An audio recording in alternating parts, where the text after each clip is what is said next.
हे ईश्वरा, सर्वांना चांगली बुद्धी दे, आरोग्य दे, सर्वांना सुखात आनंदात ऐश्वर्यात ठेव, सर्वांचं भलं कर, कल्याण कर, रक्षण कर, आणि तुझे गोड नाम मुखात अखंड राहू दे. सद्गुरुनाथ महाराज की जय. सद्गुरु पैमावली मातोश्री माई यांना प्रथम कृतज्ञपूर्वक वंदन. आणि आपण सर्व सद्भक्त सत्श्रोते हो, आपणा सर्वांना आदरपूर्वक नमस्कार. आज सोमवार आणि आपण जे चिंतन करीत आहोत ते म्हणजे आपण सारे आनंदाने जीवन जगूया. हे आनंदाने जीवन जगूया म्हणत असताना महत्वाचा मुद्दा एक लक्षात घ्यायला हवा की आपलं हे जे शरीर आहे, हे आपलं शरीर म्हणणं बरोबर आहे. मी शरीर म्हटलं की चूक आहे. दोन गोष्टी एक लक्षात ठेवायच्या की हे शरीर हे साधन आहे, पण दिव्य साधन आहे. हा महत्वाचा मुद्दा लक्षात घ्यायचा. या साधनाच्या द्वारे आपण जीवन जगतो आहोत. म्हणजे शरीरापेक्षा आपण वेगळे आहोत आणि ह्या शरीराच्या द्वारे आपण जीवन जगतो आहोत. हा महत्वाचा मुद्दा लक्षात घ्यायचा. जसं एखाद्या गाडीमध्ये बसल्यानंतर गाडीच्या द्वारे आपण आपला प्रवास करतो आहोत, ही सहज आपल्याकडे भावना असते. पण शरीराच्या द्वारे आपण हा प्रवास करतो आहोत हे आपल्या लक्षात येत नाही. पण हे आता लक्षात घ्यायला पाहिजे. ज्ञान म्हटल्यानंतर हे लक्षात आलं पाहिजे. ज्ञान काय? आपण म्हणून जे आहोत ते शरीराच्या द्वारे, शरीराच्या साहाय्याने आपला प्रवास करतो. कसला प्रवास करतो आहोत? जाणीवपूर्वक जीवन जगण्याचा. जाणीवपूर्वक हे जे विश्व आहे त्या विश्वाला अनुभवण्याचा. जाणीवपूर्वक हे जे विश्व आहे ते विश्व म्हणजे चैतन्य स्वरूपच त्या रूपाने प्रगट आहे, विशिष्ट नियमाने ते आहे, हे ज्ञानातून अनुभवण्याचा आशय. म्हणजे प्रवास असा आहे की ही सगळी रूप आपण पाहतो त्यावरती चैतन्य स्वरूपाची रूप म्हणजेच परमेश्वराची रूप, ज्याला आपण परमेश्वर म्हणतो, तो परमेश्वर म्हणजेच अनंत चैतन्य स्वरूप. शास्त्रशुद्ध भाषेत त्याला परब्रह्म म्हणतात. परब्रह्म म्हणजे निर्गुण निराकार स्वरूप, केवळ असणेपणाने असलेलं स्वरूप आहे. ते स्वरूप अदृश्य आहे, अव्यक्त आहे, निराकार आहे, निर्गुण आहे. म्हणजे निर्गुण निराकार असे जे स्वरूप आहे तिथे फक्त एकत्व आहे. तिथे दुसरं काही नाही, केवळ असणेपण आणि दुसरा त्या अंगाने कसलाही विचार नाही. ते मूळ स्वरूप. आणि त्याच मूळ स्वरूपामध्ये असणेपणाचं जेव्हा भान आलं आणि तेव्हा त्याला आपण सगुण निराकार स्वरूप म्हणतो. म्हणजे मुळात असणेपण म्हणजे आहेपणाने असतं, तेच त्याच ठिकाणी आहेपणाचं जेव्हा भान आलं तेव्हा त्या स्वरूपामधला थोडंसं परिवर्तन झालं. आणि परिवर्तन म्हणजे त्याला आपण जाणणारं जे तत्व केवळ असणार होतं ते जाणणारं झालं. जाण घ्यायला लागलं. जाण काय घ्यायला? असणेपणाची जाण घेतली. जसं आपण गाढ झोपलेलो असतो, तिथे काही आपल्याला माहीत नाही असं असते अवस्था. ती खरी निर्गुण निराकार स्वरूपाशी त्याची तुलना थोडीशी आपल्याला जमवता येईल, करता येईल. की ते जसं तिथे जी अवस्था असते काही कळत नाही, काय आहे माहीत नाही, पण सगळं काही असतं. श्वासोश्वास चाललेला असतो, हृदय विसरून चाललेलं असतं, शरीराचं जिवंतपणासाठी जे जे आवश्यक आहे ते सगळं काही चाललेलं असतं. नेणीपूर्वक तिथे जाणणं हा प्रकार नाही, जाणीवपूर्वक जाणणं हा प्रकार नसतो. मग केवळ असणारं हे जे स्वरूप आहे तेच जाणणारं होतं. त्याला आपण सगुण निराकार म्हणतो. आणि हेच जाणणारं तत्व साकार रूपाने प्रकट झालं. साकार रूपाने देह रूपाने प्रकट झालं. देहाच्या द्वारे हे जाणणारं तत्व त्या देहातून जाणण्याची त्याची प्रक्रिया चालू झाली. जीवन जगणं असं जेव्हा आपण म्हणतो, त्यामुळे हे जे जाणणारं तत्व आहे ते स्वतःच्या ठिकाणी अनंत रूपाने प्रकट झालं. स्वतःच्या ठिकाणी म्हणजे अनंत रूपाने प्रकट झालं. त्या प्रत्येक रूपामध्ये हे सगुण निराकार म्हणजे जाणणार तत्व येऊन बसलं. हे जाणणार तत्व का बसलं? कारण त्याला जाणीवपूर्वक जाणायचंय. लक्षात घ्या, जाणीवपूर्वक अनुभवायचं. जाणायचं म्हणजे अनुभवायचं. कोणाला अनुभवायचं? स्वतःला. निर्गुण निराकार स्वरूपामध्ये म्हणजे गाढ झोपेत आपण आपल्याला अनुभवतो का? तर जाणीवपूर्वक आपल्याला कळत. अनुभवत असलं तरी जाणीवपूर्वक ते कळत नाही. म्हणजे ते का हे कळत नाही म्हणतो ना, म्हणजे ज्ञान आहे की अज्ञान आहे. पण ती अवस्था ज्ञान आणि अज्ञानाच्या पलीकडे. पण ज्या वेळेला स्फुरण होतं आहेपणाचं आणि देहाकारातून ते स्फुरण प्रकट व्हायला लागतो, तिथे परत ज्ञानाचं परिवर्तन अज्ञानात होतं.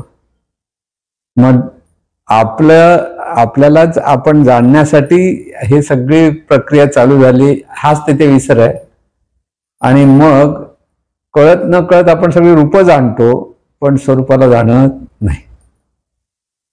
असं जे काही घडतं आणि त्यासाठी ते व्यवस्थित होण्यासाठी सद्गुरूंची आणि सद्गुरूंच्या ज्ञानाची आवश्यकता असते असं म्हणतात. ते त्यासाठी सद्गुरू वाचूनी सापडे ना सोय.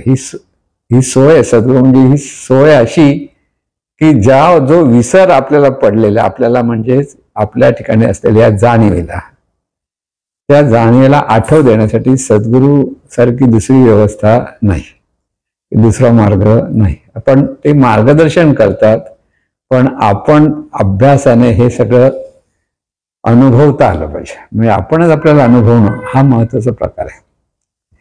म्हणून सगळं विश्व हे आपण आहोत हे कळायला कठीण आहे. हा देह आपण आहोत म्हणतो, ओके माहिती आहे.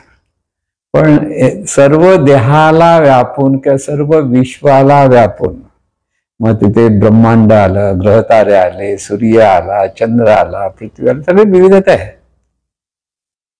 आकाश तत्व, वायू तत्व, तेज तत्व, जलतत्व, पृथ्वी तत्व, ही सगळी विविधता. ही विविधता कोण आहे? त्या चैतन्य स्वरूपच त्या त्या रूपाने प्रगट आणि त्या त्या रूपाने ते वेगळ्या वेगळ्यापणाने वागतंय. म्हणून चर आणि अचर जगत जे आहे, ह्या सर्वातून हे जे चर जगत म्हणजे हे जे तत्व, स्फुरणारं तत्व आहे, जाणणारं तत्व आहे, फळाचं तिथे भान आहे, ते तत्व देहभावाने प्रगट होतं. आणि देहभावाने असल्यामुळे त्या देहभावाचं रूपांतर पुन्हा ज्ञान रूपाने जगण्यासाठी म्हणजे देवभावातून जगण्यासाठी हा अभ्यास आपल्याला, हे सगळं जीवन आपण त्या अंगाने जगतो आहोत. आणि तिथे आनंद असतो की जेव्हा एकदा त्या जीवनाचं कोडं सुटतं आपलं, की आपण कोण आहोत हे कोडं आहे प्रत्येकाला खरं. कारण सद्गुरू सांगतात त्याप्रमाणे ते आपण करायला लागलो की ते कोडं सुटतं आणि तिथे मग जीवनाचा खरा आनंद घेतात. नाहीतर किती वेळा जन्म यावे, किती वेळा व्हावे फजित, असं जे सांगितलं जातं ना. मग हा जो देह आहे हे दिव्य साधन आहे जीवन जगण्याचं, दिव्य. पण ते दिव्यत्व आहे कारण ते चैतन्य स्वरूपातूनच निर्माण झालेलं आहे. हा देह एका बाजूने म्हटलंय पंच महाभूतांचा आहे, म्हणजे पंचमहातत्व एकत्र आले. दृश्य जगत ज्याला आपण म्हणतो, हे दृश्य जगत हे पंचमहातत्वांच्या कमी जास्त प्रमाणात मिक्सचर जे झालंय त्याच्यातून हे सगळे देहाकार निर्माण झालेले आहेत. म्हणजे सगळे प्रत्येक देह, म्हणजे फक्त मनुष्याचा देह असं नाही, पशुचा देह, पक्ष्यांचा देह, अगदी किडा मुंग्या काही म्हणाल त्याचं सरपटणारे प्राणी, हे जे देह म्हणून जे देहाकार निर्माण झाला तो पंचमहातत्वांचा आहे. आणि त्यामुळे पंचमहातत्वांचीच तिथे ह्या देहाला आवश्यकता आहे. म्हणजे आपल्या देहाला, आपल्याला जगण्याला आवश्यक काय आहे? आपल्याला जगण्याला आवश्यक प्रथम अवकाश तत्व आहे. जर अवकाश तत्व राहिलं नाही तर आपण हालचालच करू शकणार नाही, अशी अवस्था येईल. म्हणून अवकाश तत्व म्हणजे आकाश तत्व आहे. ह्या देहाच्या ठिकाणी वायू तत्व आहे, तेज तत्व आहे, जलतत्व आहे आणि पृथ्वी तत्व. ही सगळी तिथे एकत्र आहेत आणि त्या एकत्रितपणातून हा देहाकार निर्माण झाला. हा देहाकार ही पंचमहातत्वाचा म्हणून आकाश तत्वाची आपल्याला आवश्यकता आहे, वायू तत्वाची आवश्यकता आहे, तेज तत्वाची आवश्यकता आहे, जलतत्वाची आवश्यकता आणि पृथ्वी तत्व, पृथ्वी तुम्ही अन्नाची आवश्यकता असते. म्हणजे जे पंचमहातत्वाचं शरीर, त्या पंचमहातत्वाच्या शरीराला सुद्धा जगण्यासाठी पंचमहातत्वांचीच गरज आहे, त्याच्याशिवाय ते जगू शकत नाही. अन्न नाही मिळालं तर हा शरीर अशक्त होतं. काही दिवसासाठी तर एक अन्नाशिवाय राहू शकतो, पण पाण्याशिवाय तेवढा वेळ राहू शकत नाही. पाणी नाही मिळालं तर जीव कासावीस होतो. पाणी खूप आवश्यक आहे, अन्नही आवश्यक, पाणी आवश्यक. तेज म्हणजे उष्णताही आवश्यक आहे. शरीरामध्ये ती उष्णता असतेच, पण त्याला पूरक पोषक जेवढी अनुकूल असलेली उष्णता आपल्याला हवी असते. सूर्याचं आपल्याला किरण अंगावर पडले तर आपल्या ठिकाणी डी विटॅमिन्स, जे जीवनसत्व आपोआप तयार होतं. बघायला तर हे कसं काय तयार होतं, पण ते तिथून नियम आहे आणि त्याच्यातून जीवन जगण्यासाठी, शरीराला एनर्जी मिळण्यासाठी या सगळ्या गोष्टी आवश्यक आहेत. म्हणून जलतत्वही हवं, तेजतत्वही हवं, वायू तत्व तर 5-10 मिनिटं पण नाही मिळालं तर चालणार नाही. मिनिटागणिक म्हणजे एका मिनिटामध्ये आपण 16 वेळा श्वास घेतो आणि श्वास सोडतो. असं करून दिवसभरामध्ये 21,400 वेळा आपण हा श्वासोच्छ्वास चालू आहे. आपण थकत नाही, आहे की नाही? तर मुद्दाम घ्या आणि मुद्दाम जोराने घ्या, सोडा. तर मग थकलो म्हणतो, काय श्वास घेऊन थकत नाही, कारण ते सहज असलं तर थकत नाही. तिथे मुद्दाम जाणीवपूर्वक करायला गेलं की थकतो. श्वासही तितका महत्वाचा. म्हणून ही सगळी पंचमहातत्व आवश्यक आहे शरीराला, पण ती प्रमाणात असणं महत्वाचं आहे. आवश्यक आहे, आवश्यक आहे म्हणजे इथे लक्षात घ्यायचं, वायू तत्व किती आहे? जोराचा वारा सुटला, वादळ आलं, आपण हलायला लागतो. तर अरे बाबा कुठेतरी बसूया, गपचूप बसूया, वारा येता कामा नाही, असं वाटतं की नाही? म्हणजे मर्यादित असलं पाहिजे. शरीराला ह्या सर्व तत्वांची नितांत आवश्यकता आहे, पण तिथे काही प्रमाण आहे. तिथे प्रत्येकाला, प्रत्येक देहाला त्या प्रमाणाची आवश्यकता. त्या प्रमाणात असलं तर ते बरोबर, प्रमाणाच्या बाहेर आलं गेलं तरी त्रास, किंवा ज्या प्रमाणापेक्षा कमी झालं तरी त्रास. म्हणून प्रमाणात पंचमहातत्व आवश्यक आहे. प्रमाणात वायू तत्व हवं, प्रमाणात तेजतत्व हवं, प्रमाणात जलतत्व हवं आणि प्रमाणात पृथ्वीतत्व. अन्न, पृथ्वी म्हणजे अन्न किती खाशील? खातच बसतो. मग काय होईल? उलटी येते शेवटी आपोआप. एखादा मग समजतच नाही त्याला खायचं किती, आवडलं म्हणून खातच बसतोय असं आपण पाहतो. आणि मग इतकं त्याच्या अगदी गळ्यापर्यंत तर मग त्याला उठता येत नाही, बसता येत नाही थोडा वेळ, की शेवटी त्याच्या ठिकाणी त्याला उलटी होते, असं जे आपण म्हणतो. ते हे सगळं जे आहे ते जीवनाला सगळ्या गोष्टी आवश्यक आहेत, पण त्या प्रमाणात असणं आवश्यक आहे. प्रमाण, आणि त्या प्रमाणात असेल तर शरीर सुदृढ राहतं, सशक्त राहतं, आरोग्यशील राहतं, कार्यक्षम राहतं. म्हणून शरीर सुदृढ, सशक्त, आरोग्यशील आणि कार्यक्षम, चारही अंगाने शरीर ठणठणीत असलं पाहिजे. जर शरीर ठणठणीत असेल तर जीवनामध्ये आनंद घेण्यासाठी हे साधन आपल्याला अतिशय उपयुक्त ठरतं. शरीरामध्ये जर काही व्याधी असतील किंवा शरीरामध्ये काही दंग असतील तर तितकासा आनंद घेता येत नाही. पण शरीर अगदी सर्वांगाने जर व्यवस्थित असेल तर तिथे खरं प्रथम तिथे आनंद घेता येतो सहज. तिथे आनंद म्हणजे तिथे अगदी स्थिर मनाने, शांत मनाने राहता येतं. आणि म्हणून पंचमहातत्वचं शरीर म्हणजे काय? पंचमहातत्व एकरूप झालं ते शरीर. आणि त्या शरीराला गरज काय? पंचच महातत्वांची. अन्न हवं म्हणजे काय? पृथ्वीतत्व आहे. जल हवं म्हणजे काय? पाणी हवं म्हणतो जलतत्व. थोडीशी उष्ण, अगदी थंडीने कुडकुडायला लागलं तर सूर्याच्या किरणात घ्यायला बरं वाटतं, का शिकोटी पेटवते बरं वाटतं. तेजतत्वाची आवश्यकता आहे. प्रमाणात जरा कमी असेल तर मात्र चालत नाही. आणि म्हणून वायुतत्व तर नितांत आवश्यक. वायुतत्वाशिवाय माणूस 5 मिनिटं पण राहू शकणार नाही, कळलं ना? आणि म्हणून ह्या पंचमहातत्वांचा परिणाम शरीरावर होतो. जर प्रमाणाच्या बाहेर गेलं तर तो अनिष्ट परिणाम होतो, आणि प्रमाणात असेल तर इष्ट परिणाम होतो. दोन्ही गोष्टी लक्षात ठेवायच्या. म्हणजे पंचमहातत्व म्हणताना ही महादेव असं सद्गुरू म्हणायचे की महादेव म्हणजे काय, जो खरा देव म्हणतो आपण तो प्रगट झाला. जे सूक्ष्मतम जे तत्व आहे म्हणजे हे जाणणारं तत्व आहे ते शरीराद्वारे जे प्रगट झालं, म्हणजे शरीराच्या द्वारे प्रगट होताना ही पंचमहातत्वांच्या द्वारे हे शरीर प्रगट झालं. म्हणून शरीर साक्षात परमेश्वर असं जे सांगितलं. म्हणजे प्रगट झालेलं म्हणजे पहिलं प्रगट काय झालं, प्रथम ज्यावेळेला असणेपणाचं भान घेतल्यानंतर त्या ठिकाणी अनेक ही जी प्रेरणा निर्माण झाली, आणि त्या प्रेरणेतून पहिला आकाश तत्व निर्माण झाला, पोकळी निर्माण. आकाश तत्व म्हणजे नुसती पोकळी. त्या पोकळीमध्ये वायू तत्वाचं स्फुरण झालं, तिथेच तेजतत्वाचं स्फुरण झालं, तिथे जलतत्वाचं स्फुरण झालं, आणि तिथे पृथ्वीतत्वाचं स्फुरण झालं. म्हणजे एकाच तत्वामधून ही पंचमहातत्व निर्माण झाली, पण त्यांचे प्रत्येकाचं गुण वेगळे. आकाशतत्व आहे की नाही कळत नाही, म्हणून ते अव्यक्त पण आहे, अदृश्य पण आहे, निर्गुण पण आहे, निराकार. म्हणजे अव्यक्त, अदृश्य, निर्गुण, निराकार असे 4 अंगाने आकाश तत्वाचे गुण आहेत.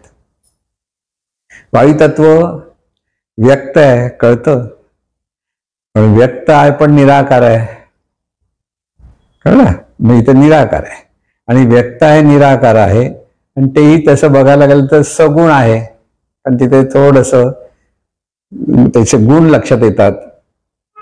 आणि म्हणून तिथे व्यक्त आहे, सगुण आहे, पण निराकार आहे.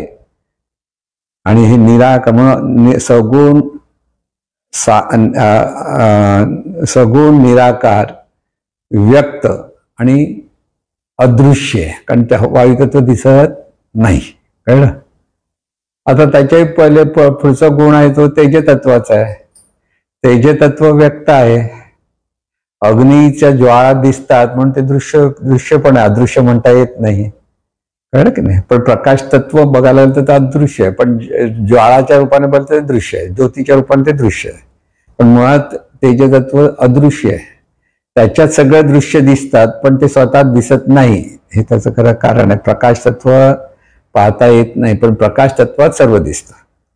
म्हणून इथे जे आहे ते व्यक्त आहे की अव्यक्त आहे, की दृश्य आहे की अदृश्य हा प्रश्न पडतो. म्हणजे असं मध्यम अवस्था, ते दृश्यही आहे म्हणाल तर, नाही तर अदृश्य पण आहे, पण ते निराकार आहे, त्याला काही आकार नाही.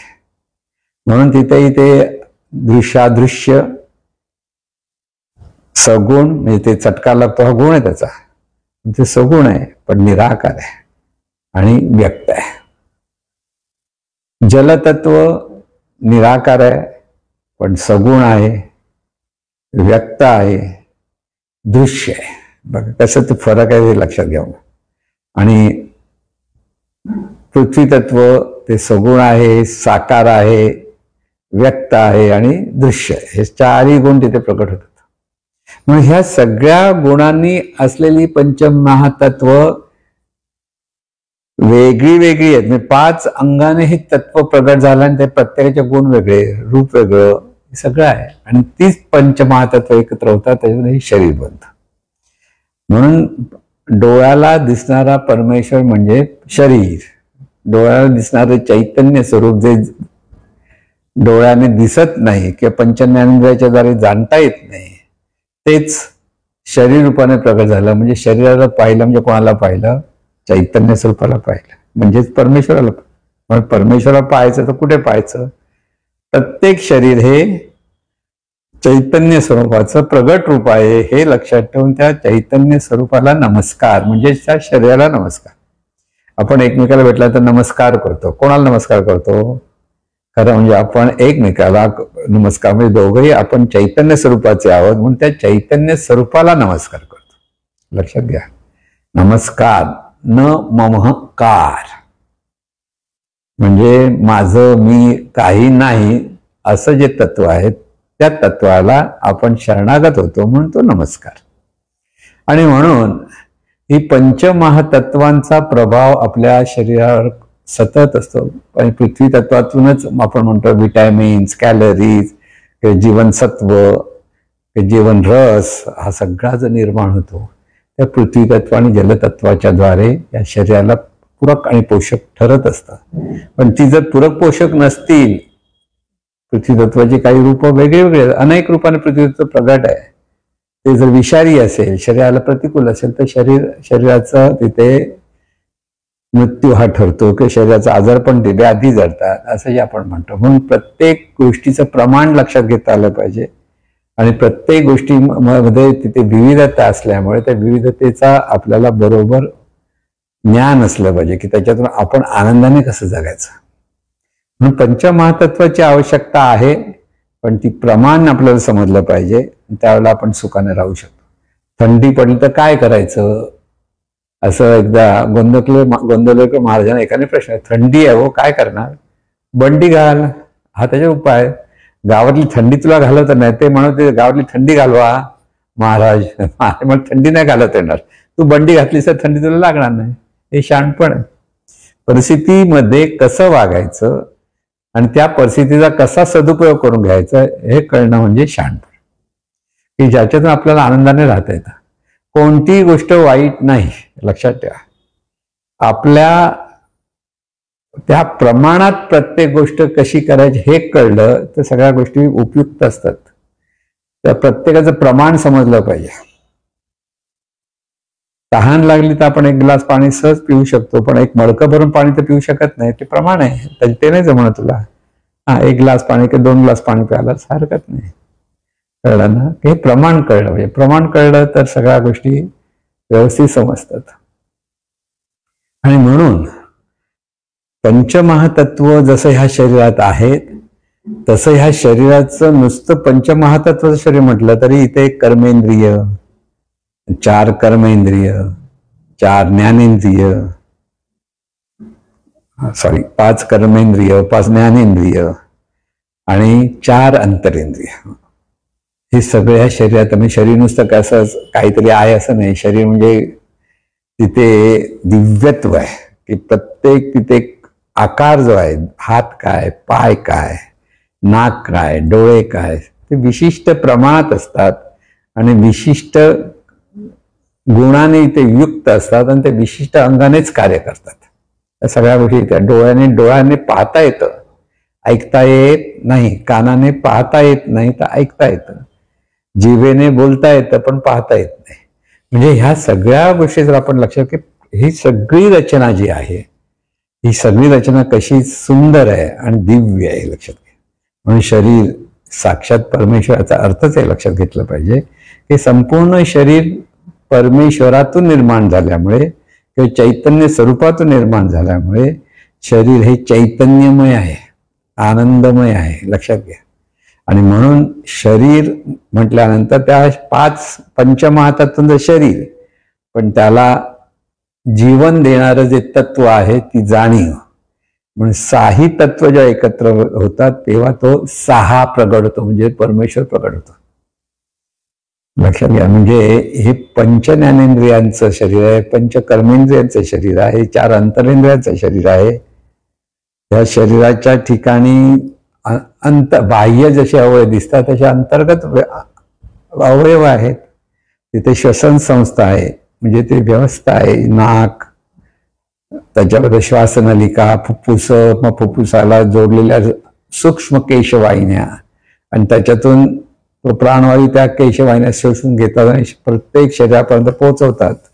अशी अजब अशी व्यवस्था आहे, त्याला म्हणतो आपण श्वसन संस्था म्हणतो. कळत नाही आपल्याला, पण किती अजब आहे आणि इतकी अचूकपणे कार्य असतं. मिनिटाला 15 ते 16 श्वास घेतले जातात, हे अचूकपणे, तेवढेच त्या शरीराला आवश्यकच आहे. त्याचं प्रमाण, हे प्रमाण जेव्हा कळतं त्यावेळेला त्या प्रमाणात आपल्याला पाहिजे गरज नसते, त्या आपोआप हे परमेश्वराकडनं हे सगळं कार्य चालू असतं, हे लक्षात घेता आलं पाहिजे. म्हणून जशी श्वसन संस्था आहे तशी मज्जा संस्था आहे. अगदी डोक्यावर असलेला जो मेंदू आहे आणि त्याला जोडलेल्या जे कण्यामधून गेलेल्या मज्जारज्जू आहेत, त्या मज्जारज्जूमध्ये अनेक मज्जातंतू आहेत आणि ह्या सर्व संपूर्ण शरीरावर पसरल्या आणि तिथून सर्व संवेदना मेंदूपर्यंत पोहोचवण्याचं कार्य तिथे सतत चालू असतं. जरासं काहीतरी टोचलं तर लगेच त्याची जाण निर्माण होते, कारण ती संवेदना डायरेक्ट मेंदूला ती मेसेज पोहोचवते, इथं काहीतरी टोचणाऱ्या गोष्ट आहे, कळलं ना. आणि म्हणून तिथे ही मज्जा संस्था आहे. मज्जा संस्था, श्वसन संस्था, त्याचबरोबर आहे ती रक्ताभिसरण संस्था. ती हृदय आहे, रक्तवाहिनी आहेत आणि त्याच्यातून सर्व शरीरभर रक्ताचं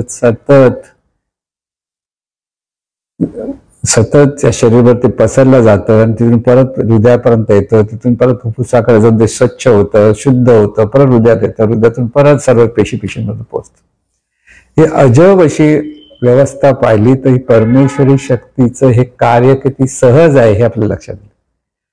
आपल्याला काहीच करावं लागत नाही खरं बघायला जा. हे सगळं जीवन आपलं ह्या आनंदाने चाललेलं असते, हे पाहता आलं पाहिजे. कारण ह्या सगळ्या गोष्टीत आनंद आहे. पाहण्यात आनंद आहे, ऐकण्यात आनंद आहे, बोलण्यात आनंद आहे, गंध जाणण्यात आनंद, स्पर्शात आनंद आहे, किंवा एखादा स्वाद चाकण्यात आनंद आहे. ह्या सगळ्या गोष्टी म्हणजे कर्म करतानाही कर्माच्या द्वारे आनंदच प्रकट होतो आणि जाणताना जाणण्याच्या द्वारे आनंद प्रकट होत असतो. सगळं हे आनंदाचा गड्डा आहे, हा भाग लक्षात असतो. म्हणून पंचमहातत्व म्हटल्यानंतर ती सगळी दिव्य अशी ही तत्व आहेत, त्याच्यातून शरीर हे दिव्य आहे. म्हणजे शरीराकडे दिव्यत्वाच्या भावाने पाहता आलं पाहिजे. ते जर दिव्यत्वाच्या भावाने पाहायला लागलो की तिथे आपल्याला आनंद असतो, शांती असते, समाधान असते, सतत लक्षात की हे सगळं परमेश्वराचं कार्य आहे, परमेश्वरी शक्तीचं हे कार्य चाललेलं आहे.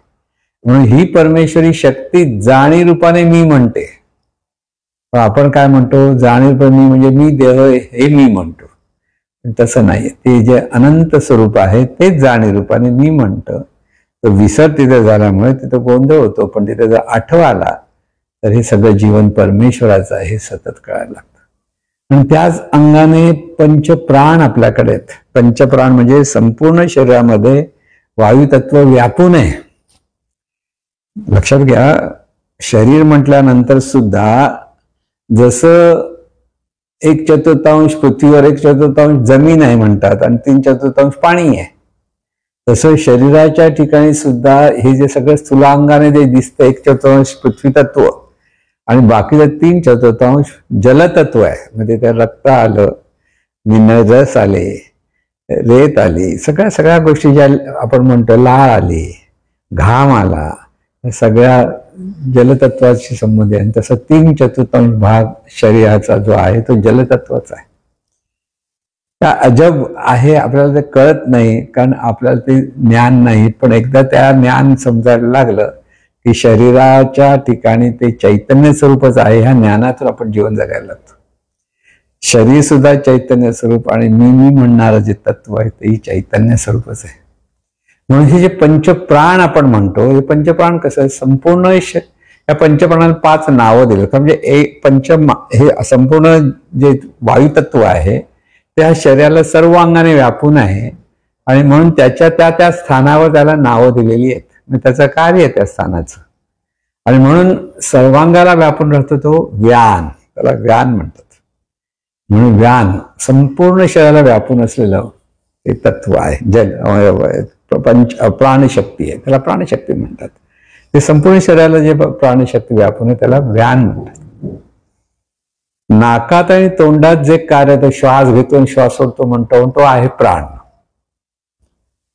कंठामधून आपण जे बोलतो, आता ह्या वायुतत्वाचा उपयोग पण लक्षात घ्या की कंठामधून आपल्याकडे आपण उच्चार करतो किंवा आपल्याकडे पहिल्यांदा पश्यंती म्हणजे परावाणी पश्यंती आणि पश्यंतीमध्ये मध्यमा म्हणजे कंठाकडे येते आणि मध्यमातून मग वैखरी मी मोठ्याने बोलतो, उच्चार करतो.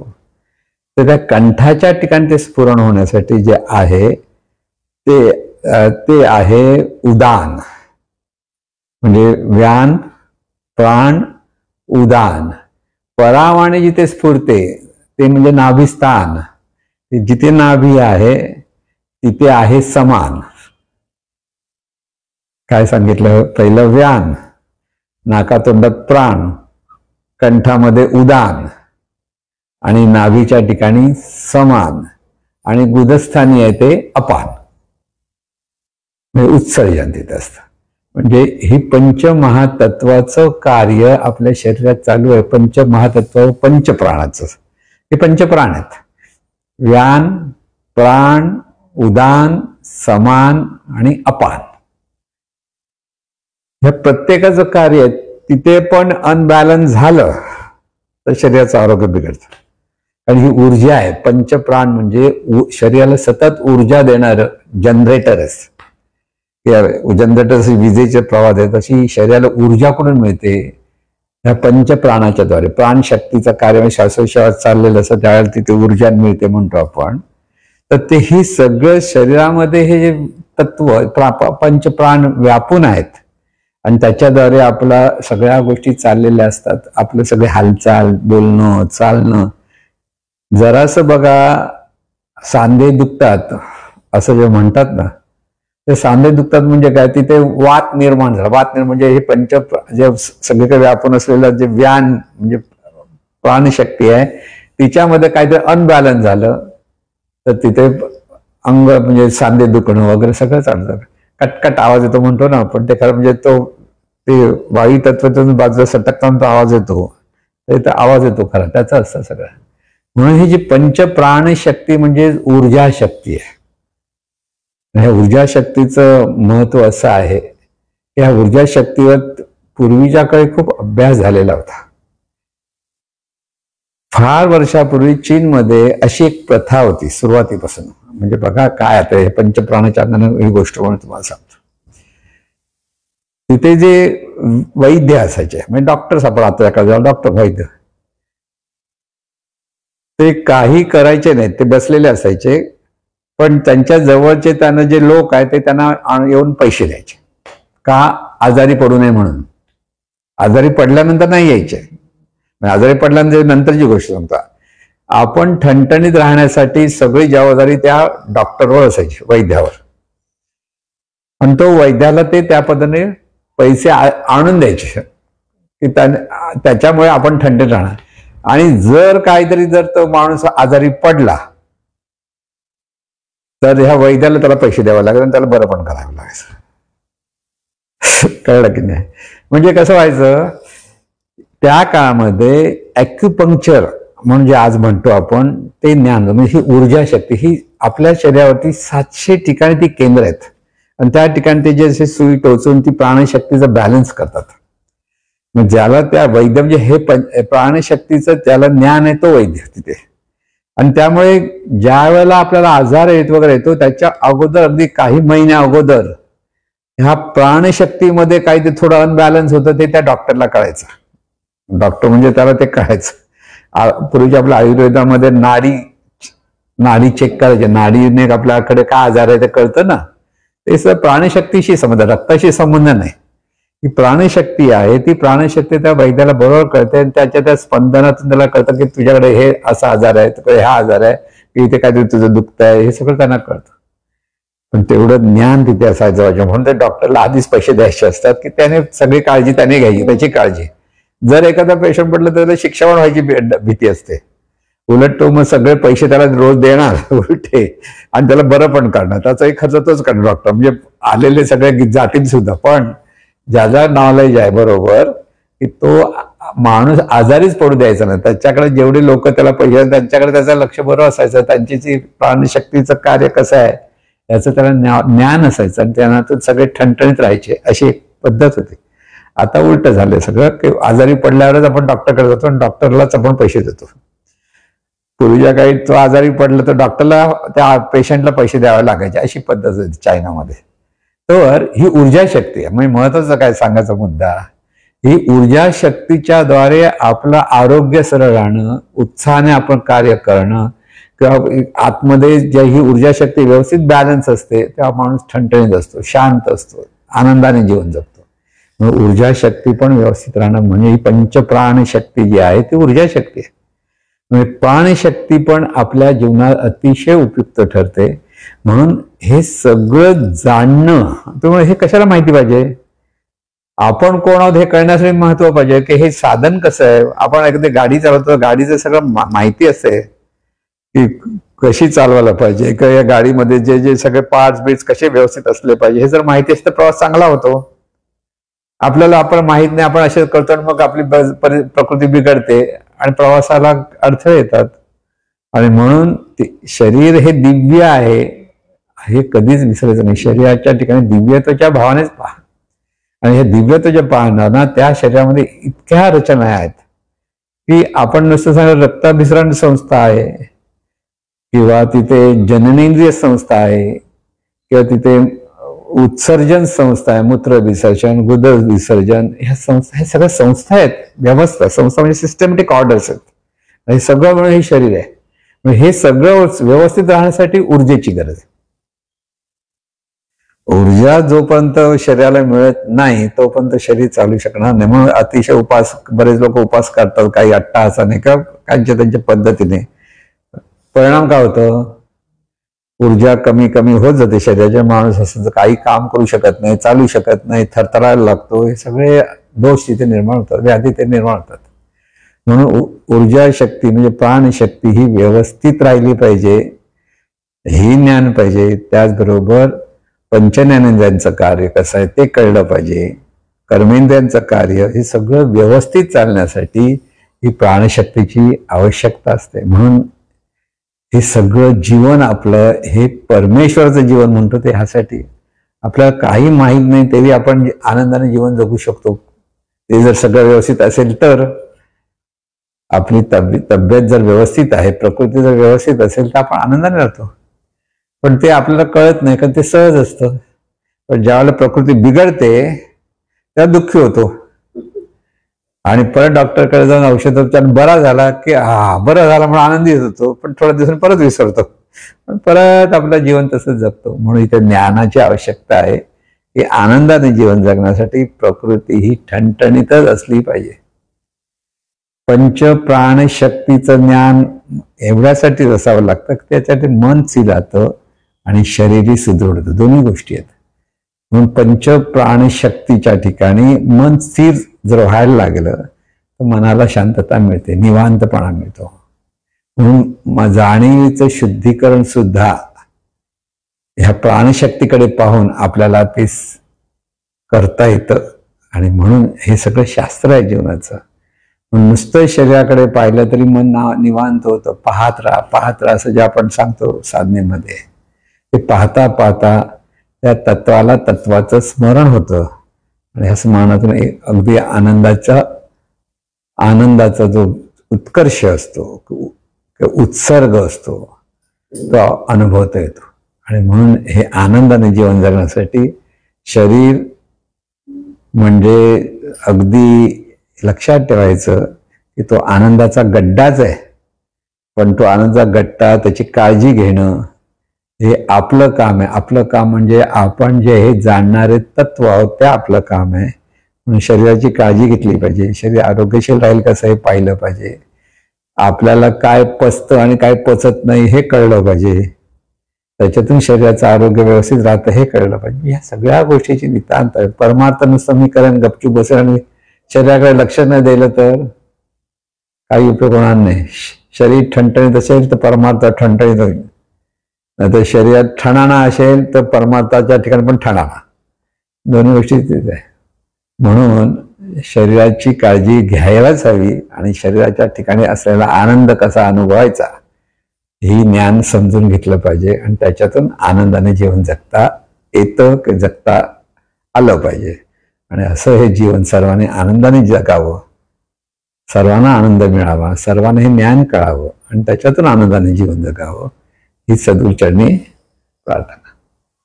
हे ईश्वरा सर्वांना चांगली बुद्धी दे, आरोग्य दे, सर्वांना सुखात आनंदात ऐश्वर्यात ठेव.